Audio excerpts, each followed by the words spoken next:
The airport was unusually quiet that night. The flickering fluorescent lights buzzed like dying insects, casting long shadows across the empty gate area. Flight 737 to Los Angeles was only half full.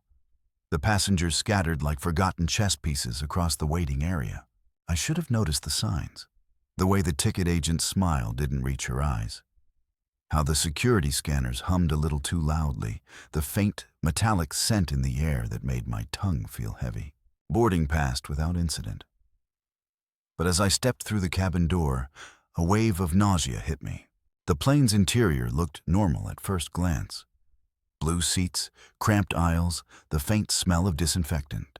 But the overhead bins seemed to bulge unnaturally, as if something was pressing against them from inside. The flight attendants moved with robotic precision, their identical smiles frozen in place. As we taxied down the runway, I noticed the windows were slightly opaque, like frosted glass. The passenger next to me, a middle-aged man with nervous fingers, kept glancing at his watch. "This is my third time on this route this month," he muttered, not to me but to himself.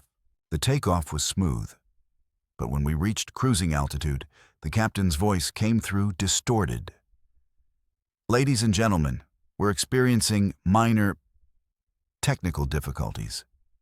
Please remain calm." The static that followed sounded almost like laughter. That's when the first scream came from the rear galley.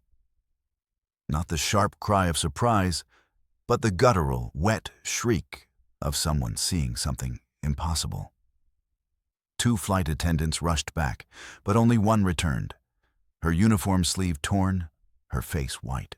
She whispered something to the other crew members, and suddenly their perfect smiles were gone, replaced by something far more primal. The lights flickered, and in that moment of darkness, I saw them. Figures standing in the aisles that hadn't been there before. Tall silhouettes with elongated limbs, their heads tilted at unnatural angles. Then the lights returned, and they were gone. A child started crying, not the fussy whine of a tired toddler, but the terrified, hiccuping sobs of pure terror.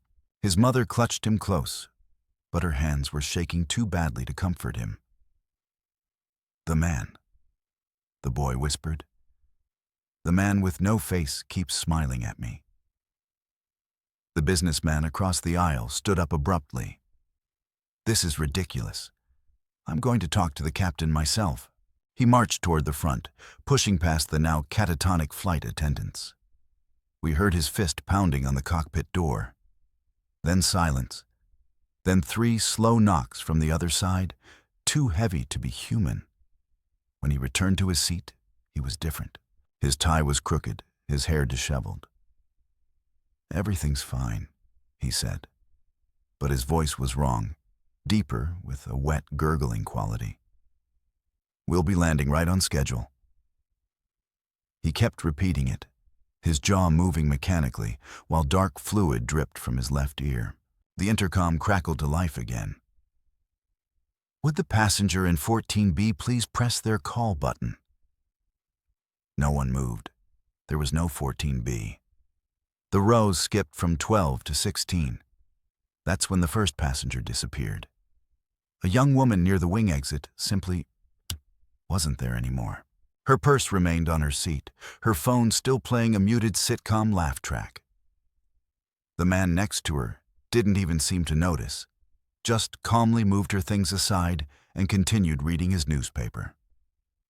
The temperature dropped suddenly. Our breath fogged in the air.